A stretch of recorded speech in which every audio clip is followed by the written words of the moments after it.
तर पंतप्रधान नरेंद्र मोदी यांनी जातीय जनगणनेच्या संदर्भातला निर्णय घेऊन न्याय दिला अशी प्रतिक्रिया चंद्रशेखर बावनकुळे यांनी दिलेली आहे। तर विरोधक वैफल्यग्रस्त झालेले आहेत। जातीय जनगणना व्हावी ही त्यांचीच मागणी होती। जनगणनेमुळे देशात झालेली घुसखोरी समोर येईल असं महत्त्वाचं विधान देखील भाजपचे नेते मंत्री राधाकृष्ण विखे पाटील यांनी म्हटलेलं आहे।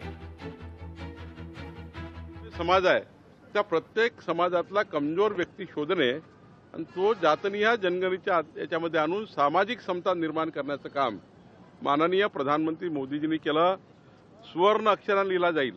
ऐतिहासिक दिवस आहे कालचा। मोदीजींनी जातनिहाय जनगणनेचा निर्णय घेतल्याबद्दल आणि महाराष्ट्रातले 1280 मंडळ स्तर आहे भाजपाचे त्या ठिकाणी अभिनंदन ठराव आम्ही पारित करू। आमचं म्हणणं फक्त एवढं, ही भूमिका जरी स्वागतार्ह असली, देर से आहे दुरुस्त आहे असे म्हटले जरी भूमिका असली तरी सुद्धा आमचं म्हणणं आहे की हे टाइम बॉन्ड पद्धतीने व्हावं। 50% जी अट आहे ती त्या ठिकाणी रद्द करण्याचं काम व्हावं। आणि जातीय गणना बघा, तुम्ही बिहारने केली, स्वतः मी तेलंगणाच्या एका कार्यक्रमाला गेले, तेलंगणाने या ठिकाणी जातीय जनगणना केल्याचं काम केलेलं आहे। त्याच्यामधलं जे मॉडेल चांगलं असेल ते मॉडेल स्वीकारावं, पण ह्या जनगणना लवकरात लवकर व्हावा, टाइम बॉन्ड पद्धतीने व्हावा की जेणेकरून उपेक्षित वर्गाला, मागास वर्गाला त्या ठिकाणी प्रतिनिधी मिळेल आणि त्यांच्या प्रश्नाला वाचा फोडण्यासाठी त्यांना संधी मिळेल, हीच अपेक्षा करतो। जातीय जनगणनेच्या संदर्भामध्ये बऱ्याच दिवस याच्यावर चर्चा होती। आता सरकारने एक भूमिका घेतली, आता त्याच्यावर पुन्हा का टीका करतं? म्हणजे मला वाटतं जे विरोधक एवढे वैफल्यग्रस्त झालेले आहेत की त्यांना कुठलाच मुद्दा मिळत नाही। आता जातीय जनगणनेच्या संदर्भात त्यांचीच मागणी होती, ती आता सरकारने स्वीकारली आणि त्याच्यामुळे आज देशातल्या सगळ्याच राज्यांमध्ये ते होणार आहे। त्याच्यामध्ये जो काही विशेष करून देशामध्ये जी घुसखोरी झालेली आहे ती सुद्धा मला वाटतं त्याच्यातून आपल्याला लक्षात येईल। अनेक वर्ष ज्याची प्रतीक्षा होती या देशाला, तो निर्णय प्रधानमंत्री नरेंद्र मोदी यांच्या नेतृत्वात सरकारने घेतलेला आहे। मला त्याचा खूप आनंद वाटतो आणि मला आठवतंय मुंडे साहेबांचं ते भाषण, जेव्हा त्यांनी सांगितलं होतं की या देशामध्ये जातीनिहाय जनगणना झाल्यानंतर एक वेगळं चित्र किंवा एक योग्य चित्र सगळ्यांसमोर येईल। आणि त्यांचं ते भाषण कालही खूप व्हायरल झालं। त्यांची आठवण तर आलीच आली, पण या महाराष्ट्रात, या देशात अनेक लोकांनी वेगवेगळ्या राज्यामध्ये यासाठी संघर्ष केला, याच्या मागण्या केल्या, वेळोवेळी विचार व्यक्त केले। त्या सर्वांचे मनापासून आभार आणि सरकारचे तर त्रिवार आभार आणि अभिनंदन। जातीय जनगणना ह्याच्यापेक्षा जनगणना होण्याची गरज आहे। ती जातीची होईल कशी होईल, पण आजही अनेक लोक शहरांमध्ये जर बघितलं तर अनेक असे जे काही समाजात कुठे इन्व्हॉल्व झालेले नाहीत, मग ते पारधी असतील, कातकरी असतील, असे छोटे छोटे समाज आजही कुठंच कागदावर पेपरवर नाहीत। म्हणून सर्वे झाला तर ती कुठलीही गोष्ट करताना जी विचार केला जातो, जे नियोजन केलं जातं ते जनतेला फायदेशीरच असते। अशा दृष्टीनं हा सर्वे होणार आहे। पंतप्रधानांनी केलेलं सूतोवाच अतिशय महत्त्वपूर्ण आहे। या देशामधल्या तमाम लोकांच्या भावना लक्षात घेऊन शासनाने कदाचित हा निर्णय घेतला असावा।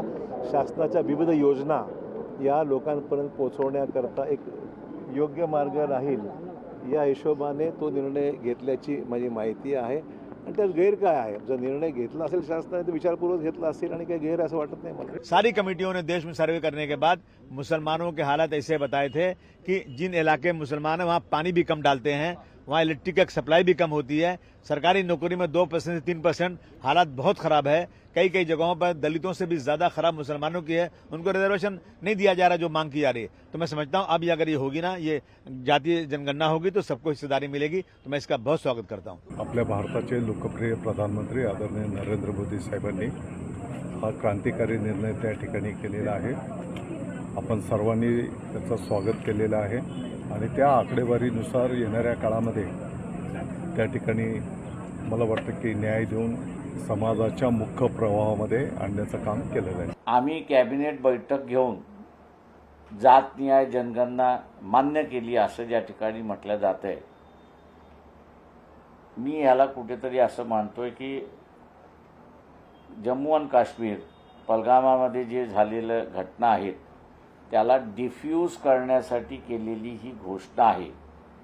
त्याच्यामुळे आत्मीयतेने केलेली ही घोषणा आहे, मागणी आहे म्हणून केलेली घोषणा आहे का तर नाही, तर ते फक्त डिफ्यूज ह्या पद्धतीने करण्याची असल्यामुळे ती उद्या अंमलबजावणी होईल का याच्याबद्दल मला असणारं शंका आहे. जातीनिहाय जनगणना करण्याचा अधिकार केंद्राचा आहे आणि तो फक्त नरेंद्र मोदी साहेबांनी केला.